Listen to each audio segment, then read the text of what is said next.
बिस्मिल्लाहिर्रहमानिर्रहीम। शुरू करता हूँ अल्लाह के पाक नाम से जो बड़ा मेहरबान नहायत रहने वाला है। देखती आंखों और सुनते कानों को अस्सलाम वालेकुम। बहनों, भाइयों और बुजुर्गों, आज की हम इस इस्लामी जंगजू रहनुमाओं की मालूमाती वीडियोज में हम एक मुमताज इस्लामी जंगजू इस्माइल इब्न जाफर अल मुबारक के स्वान हियात को पेश करते हैं, जिनकी अस्करी हिकमत अमली और क़यादत में खिदमात काबिल जिक्र है। तफसीली तजिया और तारीखी तनाज़ुर के जरिए हम इनकी कामयाबी और इस्लामी सखावत पर इनके लाजवाल असरात को बयान कर रहे हैं। तो दोस्तों, अपने वक्त का एक हकीकी हीरो की कहानी जानें और वीडियो को पूरी देखें। अगर आपको अच्छी लगे तो अपने दोस्तों रिश्तेदारों को भी शेयर करें ताकि वो भी इनके बारे में जानने के लिए मुस्तफीद हो सके।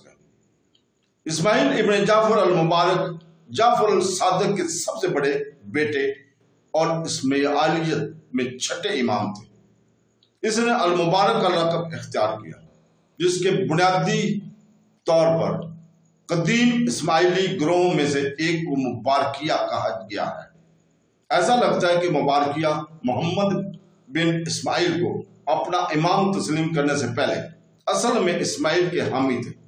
बहरहाल मुबारकिया इस तरह नवाजिदा मालिया के असल नामों में से एक था। यह इस्लाहाबाद के बाद मुअत्तसिबीन ने वाज़ा की थी मुबारकिया के एक बड़ा धड़ा बाद में फातिमी इस्माइलियों में परवान चढ़ा, जिसने अल मुबारक की नस्ल में अमामत की तसलसल को बरकरार रखा और वो खुद अल मुबारक को अपने छठे इमाम के तौर पर तस्लीम किया। इस गिनती के बाद में इस्माइली की मुख्तलिफ शाखों ने बरकरार रखा। जाफर सादिक की वफात के बाद शियों में एक बड़ा बहरान पैदा हो गया था, जिसके 5 बेटे थे, अब्दुल्ला अल फतह और इस्माइल अल मुबारक। इनकी पहली बीवी फातिमा के सबसे बड़े बेटे थे, जो कि हसन इब्न अली की पोती थी। अल मुबारक गालिबन अल सादिक के दूसरे बेटे थे। अल मुबारक की वफात के सही तारीख और हालात भी महमूम है। बाज़ इस्माइली मुसन्निफीन के मुताबिक अल मुबारक अल सादिक से बच गए।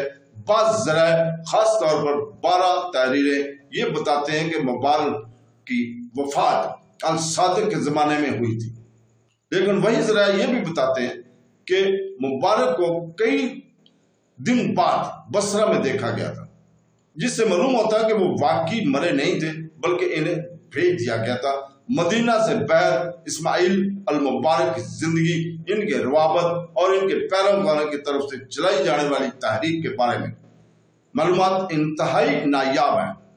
इब्तदाई कामों में से सिर्फ चंद 12 माखज़ इस मौजू के बारे में कुछ मालूमात फराहम करते हैं। ताम इस्माइलियों और हाबियों के दरमियान खुली दुश्मनी की वजह से 12 की किताबों से अख्ज़ करदा मालूमात हमेशा यकतरफा होने का खतरा रखती हैं और इस तरह इसकी सदाकत पर शक है। दूसरी तरफ इब्तदाई इस्माइली ज़राए इस दौर के लिए तकरीबन कुछ नहीं देते, जैसा कि इस्लाम पसंद फरहाद दफ्तरी का मुशाहदा है कि मजहबी और फलसफानिया होने की वजह से इनसे फ़िरका की इब्तदाई दौर के बारे में बहुत कम तारीखी मालूमात मौजूद है और जो मालूमात हैं इनमें मौजूदा नजरियात की वजह से वो सरकारी फातिमी अकायद से मुतसादम है। गालिबन बाद में फातिमी इस्माइलियों की तरफ से सेंसरशिप का निशाना बनाया गया था। एक अहम इस्माइली तसनीफ यूम अल अखबार है, जिसे अदरीस अमादुद्दीन मतवी 1468 ने लिखा है, जो यमन में एक इस्माइली दाई थे। इस किताब के एक जल्द में अल मुबारक और इनके बेटे मोहम्मद से मुतल्लिक़ कुछ अहम तारीखी मवाद मौजूद है। मुस्तशरक व्लादिमीर मुतवी 1970 के मुताबिक अदरीस ने इस मालूमात को लफ्जी तौर पर एक अल अखबार फी अल हैमा इब्तदाई तसनीफ से नकल किया है, जिसे इस्माइली फ़िक़ा और महर अल हियात अबू खलीफा नौमान बिन मोहम्मद अल तमीमी ने लिखा है, जो अल-क़ायदी अन्नामान के नाम से मशहूर है। अदरीस का एक और काम ज़हर मुआनी है। اس میں اسماعیلی 970 میں اماموں کا جائزہ لیا گیا ہے۔ تیسرا اسماعیلی تصنیف اسرار الناطق ہے، جسے جعفر بن منصور ایمان نے لکھا ہے، جو القادی النعمان کے اہم اثر ہے۔ کتاب کا مرکزی موضوع ابراہیم کا قصہ اور امامت کے حق مبارک کے دلائل ہے۔ جیسا کہ ایونوف کہتے ہیں، اس میں ایک کے 12 ورز مضبوط متنازع عنصر شامل ہیں جس کی ہدایت خلاف ہے۔ اسماعیل بن جعفر بن محمد المبارک کی تاریخ پیدائش معلوم نہیں ہے، لیکن بظاہر وہ جعفر الصادق کے دوسرے بیٹے تھے، جو 80 اور 83 کے درمیان پیدا ہوئے۔ ان کی والدہ فاطمہ بنت حسین ابن حسن ابن علی رضی اللہ تعالیٰ عنہ الصادق کی پہلی بیوی تھی۔ سنی عالم دین محمد الشرستانی اپنی کتاب الاعمال والنحال میں لکھتے ہیں کہ فاطمہ کی زندگی میں صادق نے کبھی دوسری شادی نہیں کی، جیسا کہ محمد صلی اللہ علیہ وسلم نے خدیجہ سے اور علی نے فاطمہ الزہرا سے کیا۔ المبارک فتیہ یا فتیہ کے امام عبداللہ الفتح کے مکمل بھائی تھے۔ چند بکھری ریکارڈوں کے علاوہ المبارک کی ابتدائی زندگی غیر واضح ہے۔ وہ 133 751 میں زندہ تھا جب مدینہ کے گورنر داؤد ابن علی نے معاذ بن خنیس کو شاید الصادق کی طرف سے اپنی ایجنسی اور محمد نفس الزکیہ کے بعض انقلابی سرگرمی میں ملوث ہونے کی وجہ سے پھانسی دی تھی۔ الصادق نے جیسے ہی معاذ کی پھانسی کی خبر سنی، اپنے بیٹے المبارک کے ساتھ گورنر کے پاس گئے اور ان سے اسے قتل کا حساب طلب کیا۔ گورنر داؤد نے اس کا الزام اپنے چیف آف شرطہ، اپنی پولیس فورس کے سربراہ الصفرافی پر ڈالا۔ بہرحال کاشی کے مطابق الصادق نے المبارک کو الصرافی کو قتل کرنے کی ہدایت کی، جو اس نے کیا۔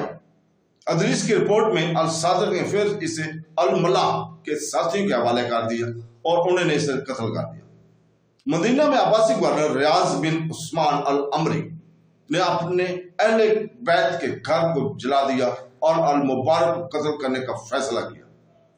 احمد بن علی النجاشی اپنی کتاب الرجال میں لکھتے ہیں کہ المبارک کئی دوسرے لوگوں کے ساتھ مل کر ایک عسکریت پسند عباسی مخالفت سازش میں ملوث تھا، جس میں بسام بن عبداللہ صرافی بھی شامل تھے، جو کوفہ میں قرض دینے میں مصروف ایک بنیاد پرست شیعہ تھا۔ بسام کو مردہ نکالا گیا۔ اسماعیلی غالباً اپنے والد کی حیثیت کی وجہ سے بچ گئے تھے۔ محمد حسن مرظفر متوی 1955 نے الصادق کے حوالے سے کہا ہے کہ اسماعیل کو قتل کرنے کا دوبارہ منصوبہ بنایا گیا تھا، لیکن اس نے کی جان کی دعا کی اور خدا نے اس کی حفاظت کی۔ یہ انجمن ان متعدد ذرائع میں سے ایک ہے جن کی اطلاع 12 کے ذرائع نے دی ہے، جس کی وجہ سے الصادق نے ان بنیاد پرست شیعوں سے اپنی عدم اطمینان کا اظہار کیا جو اس کے بیٹے کو گمراہ کر رہے تھے۔